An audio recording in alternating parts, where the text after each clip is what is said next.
கடவுள் இருக்கிறாரா? இது இன்றைய இளைஞர்கள் அடிக்கடி கேட்கும் மிகப்பெரிய கேள்விகளில் ஒன்று. சிலருக்கு இது குருட்டு நம்பிக்கையின் விஷயம், மற்ற சிலருக்கு இது ஆழ்ந்த சந்தேகத்தின் காரணம். ஆனால் ஒரு இளம் அமைதியற்ற ஆன்மீக தேடலாளருக்கு, நரேந்திரநாத் என்று நாம் சுவாமி விவேகானந்தர் என்று அறிந்தவருக்கு வெறும் நம்பிக்கை மட்டும் போதவில்லை. அவருக்கு ஒரு புத்தகம் தேவையில்லை. அவர் ஒரு பிரசங்கத்தை விரும்பவில்லை. அவர் உண்மையை விரும்பினார். Hinduism for the modern mind என்ற எங்கள் தொடரின் முதல் அத்தியாயத்திற்கு உங்களை வரவேற்கிறோம். இன்று நாம் பார்க்கப் போவது என்ன? உபனிஷதங்களின் பண்டைய ஞானத்தை சுவாமி விவேகானந்தர் உலகிற்கு ஒரு சவாலாக எவ்வாறு முன்வைத்தார் என்பதே.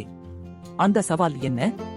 கடவுள் மீது வெறும் நம்பிக்கை மட்டும் வைத்துக் கொள்ளாதீர்கள், அவரை உண்மையாக உணருங்கள். இந்து மதம் கடவுளை வானத்தில் எங்கோ உட்கார்ந்திருக்கும் முதிய மனிதராக ஒருபோதும் விவரிக்காது. அதற்கு பதிலாக அது சொல்வது, கடவுள் என்பது சித்தம், கான்ஷியஸ்னஸ், அனைத்திற்கும் பின்னால் செயல்படும் அந்த மறைந்துள்ள அறிவு. இயற்கை ஈர்ப்பு விசையிலிருந்து உங்கள் இதய துடிப்பு வரை, வானில் மின்னும் நட்சத்திரங்கள் வரை. இளம் விவேகானந்தர் இன்னும் நரேந்திரராக இருந்தபோது ஒவ்வொரு ஆன்மீக ஆசானிடமும் ஒரு கேள்வியை கேட்டார். நீங்கள் கடவுளை கண்டிருக்கிறீர்களா? பலரும் சிக்கலான பதில்களை அளித்தனர். ஆனால் ஒருவர் மட்டும் வேறுபட்ட பதிலை அளித்தார். ஸ்ரீ ராமகிருஷ்ண பரமஹம்சர் சொன்னார், ஆம், நான் உன்னை பார்ப்பதை விட அவரை மேலான தெளிவாக காண்கிறேன்.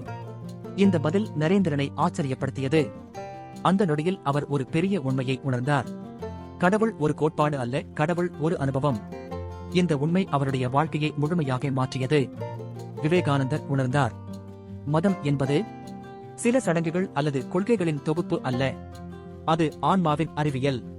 அவர் புகழ்பெற்ற ஒரு கருத்தை கூறினார், கடவுள் இருக்கிறாரானால் நாம் அவரை காண வேண்டும், ஆன்மா இருக்கிறதானால் அதை அனுபவிக்க வேண்டும், இல்லையெனில் நம்பாததே சிறந்தது. பாசாங்கான பக்தனை விட வெளிப்படையான நாத்திகனை மேல். ஒரு உண்மையான தேடுபவருக்கு இது ஒரு அழைப்பு. கடவுள் ஒரு வரலாற்று நபர் அல்ல, அவர் அனுபவிக்கக்கூடிய உயிருள்ள உண்மை. சுவாமிஜி சொல்லியது என்ன? கடவுள் மேகங்களில் அமர்ந்திருக்கும் ஒரு ஆட்சியாளர் அல்ல, அவர் அந்தர்யாமி, நம்முள் வாழும் உள்ளார்ந்த ஆதாரம். இதை கூறுவதற்கு அவர் ஒரு கதையை பகிர்ந்தார். ஒரு சிங்கக்குட்டி ஆடுகளின் கூட்டத்தில் வளர்ந்தது. அது ஆடுகளைப் போல கத்தினது, ஆடுகளைப் போல புல் மேய்ந்தது. ஒருநாள் ஒரு பெரிய சிங்கம் அந்த குட்டியை ஏரிக்கரைக்கு அழைத்து நீரில் அதன் பிரதிபலிப்பை காட்டியது. அப்போதுதான் அது உணர்ந்தது, அது ஆடு அல்ல, அது சிங்கம். மனித குலத்திற்கும் சுவாமிஜியின் செய்தி இதுவே, நீங்கள் தெய்வீக சிங்கங்கள். ஏன் நீங்கள் உங்களை பலவீனமான ஆடுகள் என்று நினைக்கிறீர்கள்? வேதங்களின் மொழியில் நீங்கள் ஆன்மீக அனுபவம் பெறுவதற்காக கொண்ட உடல் அல்ல, நீங்கள் ஆத்மா, எல்லையற்ற நித்தியமான தெய்வத்துடன் ஒன்றானது. ஆனால் ஒரு கேள்வி எழுகிறது, கடவுள் எங்கும் இருக்கிறார், நம்முள் கூட இருக்கிறார். அப்படியானால் நாம் அவரை காண முடியாதது ஏன்? விவேகானந்தர் இதை மிகவும் அழகாக விளக்கினார். நாம் மின்சாரத்தை பார்க்க முடியாது, ஆனால் அது தரும் ஒளியை பார்க்க முடியும். நாம் ஈர்ப்பு விசையை பார்க்க முடியாது, ஆனால் ஆப்பிள் விழுவதை பார்க்க முடியும். அதேபோல் நாம் அனுபவிக்கும் எல்லாவற்றிற்கும் பின்னால் உள்ள கண்ணுக்கு தெரியாத உண்மை கடவுள். சுவாமிஜி இன்னொரு எளிய உதாரணம் கூறினார். தூசி படிந்த கண்ணாடி. நம் மனம் ஒரு கண்ணாடி போல, ஆனால் பல பிறவிகளாக ஆசை, கோபம், அகங்காரம், அறியாமை ஆகியவற்றால் அதில் ஒரு அடர்த்தியான தூசி படிந்துள்ளது. அந்த கண்ணாடியில் பார்க்கும்போது ஒரு மங்கலான உருவமே தெரிகிறது, அதுவே நாம் என்று நினைக்கிறோம். ஆனால் சூரியன், அதாவது தெய்வம், எப்போதும் பிரகாசித்துக் கொண்டே இருக்கிறது. நாம் கடவுளை உருவாக்க வேண்டியதில்லை, நாம் செய்ய வேண்டியது ஒன்றே ஒன்று, கண்ணாடியை சுத்தம் செய்ய வேண்டும். அதை எப்படி செய்வது?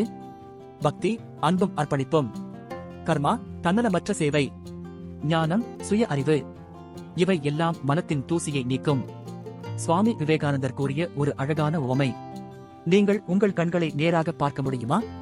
கண்ணாடி இல்லாமல் நாம் நம்முடைய கண்களை பார்க்க முடியாது. அதேபோல்தான் கடவுள். அவர் நம்முடைய கண்களைப் போலவே நமக்கு மிகவும் அருகில் இருக்கிறார்.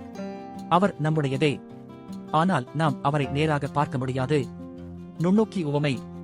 ஒரு சிறிய செல்களை பார்க்க நமக்கு மைக்ரோஸ்கோப் நுண்ணோக்கி தேவைப்படுகிறதே அல்லவா? நுண்ணோக்கி இல்லாமல் அந்த செல்களை காண முடியாது. அதேபோல் தெய்வீகத்தை உணர ஒரு ஒருமுகப்படுத்தப்பட்ட மனம் தேவை. நீங்கள் ஒருபோதும் நுண்ணோக்கியில் பார்த்ததே இல்லை என்றால் அதனால் அந்த செல்கள் இல்லை என்று சொல்ல முடியுமா? அதேபோல்தான் கடவுளின் அனுபவமும். சுவாமி விவேகானந்தர் சொன்னார், ஒவ்வொரு மனித உடலிலும் இருக்கும் கோயிலில் கடவுளை நான் உணர்ந்த அந்த நொடியில் நான் விடுதலையானேன். ஒருமுறை ஒருவர் சுவாமிஜியிடம் கேட்டார், கடவுள் இருக்கிறார் என்று எப்படி அறியலாம்? அவர் மிக எளிமையாக பதிலளித்தார், நீ நான் இருக்கிறேன் என்று சொல்வதே அந்த விழிப்புணர்வே கடவுள். உங்கள் சிந்தனை அதுவே சாட்சி. கடவுளுக்கும் பிரபஞ்சத்துக்கும் உள்ள உறவை விவேகானந்தர் ஒரு அழகான உவமையால் விளக்கினார். அலை கடலிலிருந்து வேறானது அல்ல. அலை என்பது கடலே ஒரு கணம் வடிவம் எடுத்தது. நீங்களும் நானும் இந்த உலகில் உள்ள எல்லா உயிர்களும் அந்த முடிவில்லா தெய்வ கடலில் எழும் அலைகள்.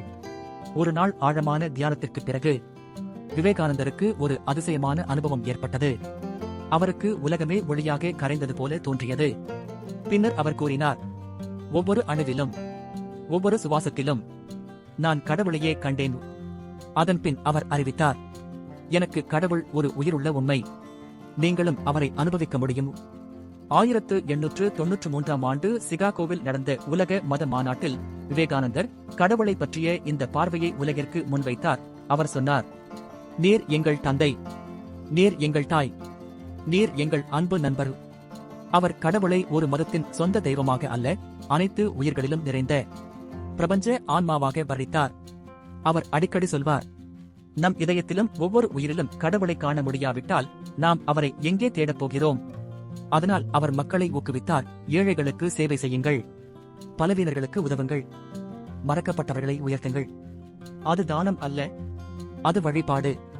பசியார்ந்தவருக்கு உணவு அளிப்பது, வீழ்ந்தவரை எழுப்புவது, மனிதனை சேவிப்பது, உயிருள்ள கடவுளை சேவிப்பதே. இதுவே சுவாமிஜியின் பிராக்டிக்கல் வேதாந்தா. ஒரு உண்மை சம்பவம், பசியிலும் நம்பிக்கை. ஒரு நாள் ரயில் பயணத்தின் போது காஷாய ஆடையில் இருந்த சுவாமி விவேகானந்தரை ஒரு பயணி கேலி செய்தான். வேலை செய்யாமல் சோம்பேறியாக தெரியும் சந்நியாசி என்று அவன் அவமதித்தான். அன்று காலை முதல் உண்ணாமல் இருந்ததால் விவேகானந்தருக்கு மிகவும் பசி. ஒரு நிலையத்தில் இறங்கி ஒரு மரத்தின் கீழ் அமைதியாக அமர்ந்து கடவுளின் மீது நம்பிக்கையுடன் இருந்தார். சிறிது நேரத்தில் ஒரு அந்நியன் உணவுடன் வந்தான்.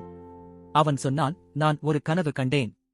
அதில் கடவுள் எனக்கு சொன்னார், என் பக்தன் விவேகானந்தருக்கு உணவு கொடு என்று. அதை பார்த்து அந்த கேலி செய்த பயணி அதிர்ச்சியில் அவருடைய கால்களில் விழுந்தான். அந்த சம்பவம் கடவுள் தன் பக்தர்களை ஒருபோதும் கைவிட மாட்டார் என்பதை உணர்த்தியது. பிரபஞ்சத்தின் மூலமாக கடவுள்.